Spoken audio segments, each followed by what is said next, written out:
ब्रह्मा गुरुर्विष्णु गुरुर्देवो महेश्वर गुरु साक्षात् परं ब्रह्म तस्मै श्री गुरुवे नमः।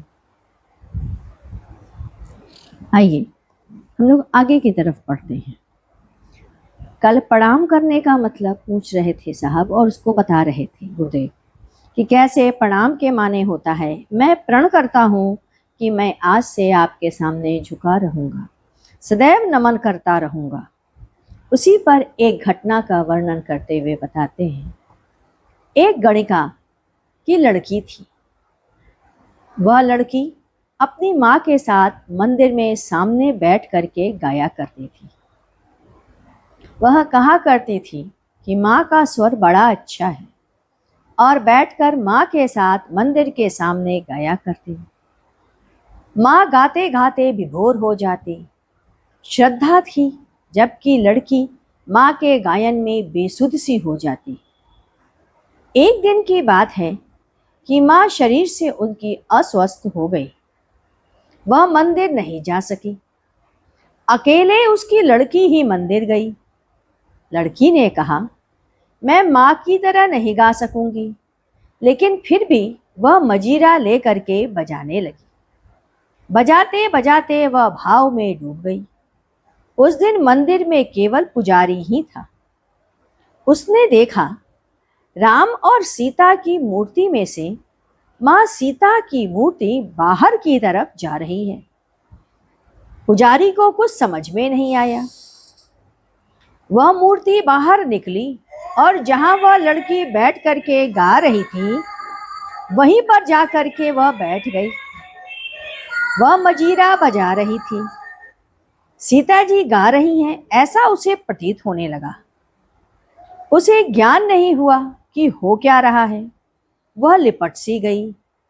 यह सोच कर कि माँ है, उसने कहा हो सकता है उसकी माँ आई हो।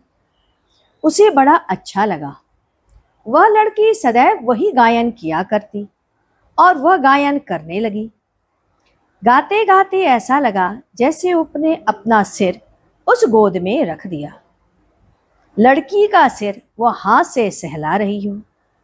पुजारी को कुछ समझ नहीं आ रहा था कि घटना क्या घट रही है, लेकिन गायन हो रहा था ये उसे समझ में आ रहा था। इसी बीच पुजारी ने मुड़ के देखा कि वह मूर्ति गायब हो गई। अब उस पुजारी को यह बात समझ में ही ना आए कि हुआ क्या। उसने लालटेन जलाया और उस लालटेन की रोशनी में ध्यान से देखा कि माँ सीता की मूर्ति अपने स्थान पर खड़ी नहीं है। यह देख करके वह घबरा सा गया। कहा गायन तो चल रहा है, लेकिन यह क्या हुआ? माँ सीता नहीं है, वह तो मंदिर का प्राण है। अब पुजारी का प्राण गले में अटक गया। उसको यह विश्वास ही नहीं हो रहा था। वह लड़की के पास बैठकर पुजारी के सामने जो गा रही है वही माँ सीता है, यह वह समझ नहीं पा रहा था। जो गा रही है वही माँ सीता है, यह उसे समझ में नहीं आया, और वह लड़की मजीरा बजा रही है।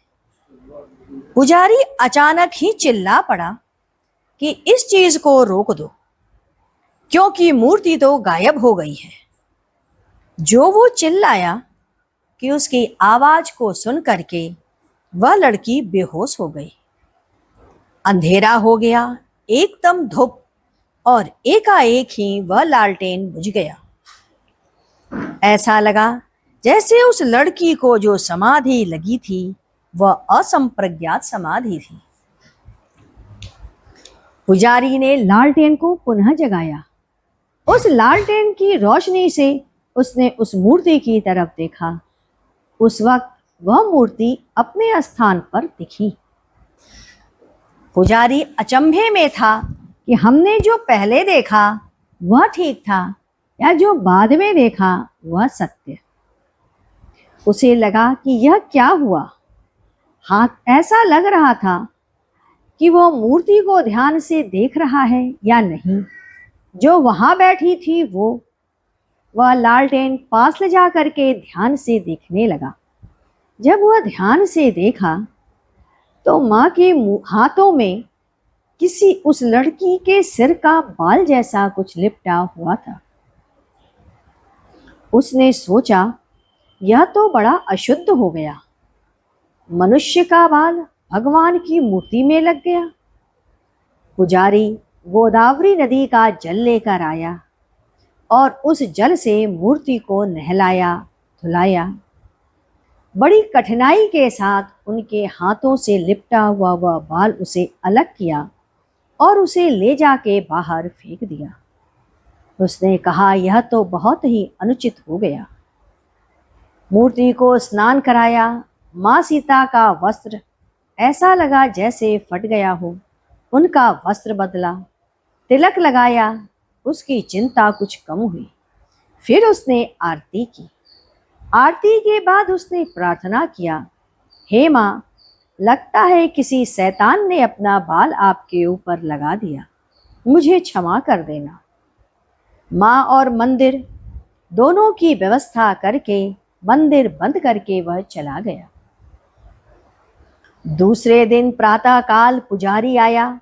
उसने मंदिर को खोला और देखा, रात में जहां उसने उस बाल को फेंका था वह काले रंग का बाल सोने का हो गया। अब पुजारी के मन में सोचा और उसे उठा करके उसने अपने पॉकेट में रख लिया। आज पूजा बड़े भाव से करेंगे। आज उसे श्रद्धा न लगी, जबकि उसका स्वार्थ जगा था। उसने मूर्ति को ध्यान से देखा। कल रात्रि जहां से उसने बाल को खींचा था उस स्थान पर हल्का सा खून रिस रहा था। उस स्थान को उसने जल से साफ किया, कोशिश की कि खून पुनः न आए।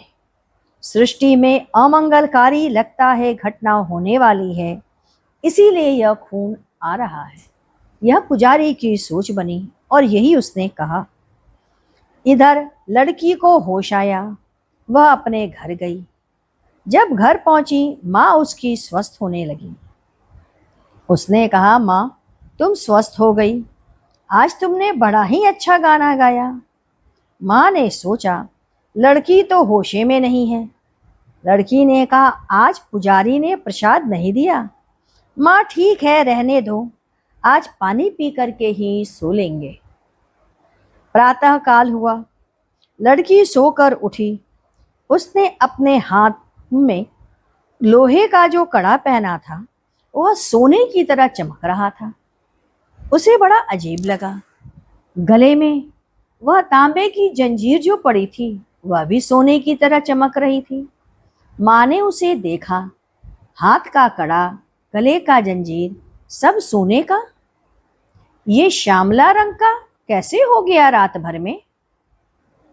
वह सोचने लगी, किसी ने लड़की के ऊपर कोई जादू टोना तो नहीं कर दिया? हमारी लड़की जो बेहोश हुई थी, लगता है किसी ने कुछ कर दिया हो और इतने गहने भी दे दिए। कहीं कुछ गलत तो नहीं हुआ मेरी बेटी के साथ? यह सोचते हुए वह बेटी से पूछने लगी। आगे की कथा हम फिर पढ़ेंगे। आइए गुरु कीर्तन करते हैं। गुरु ओम गुरुदेव जय गुरु जय गुरु। ओम गुरुदेव जय गुरुदेव। ओम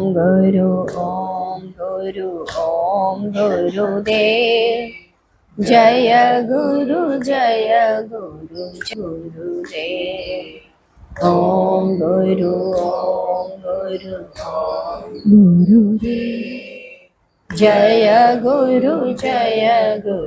जय गुरुदेव।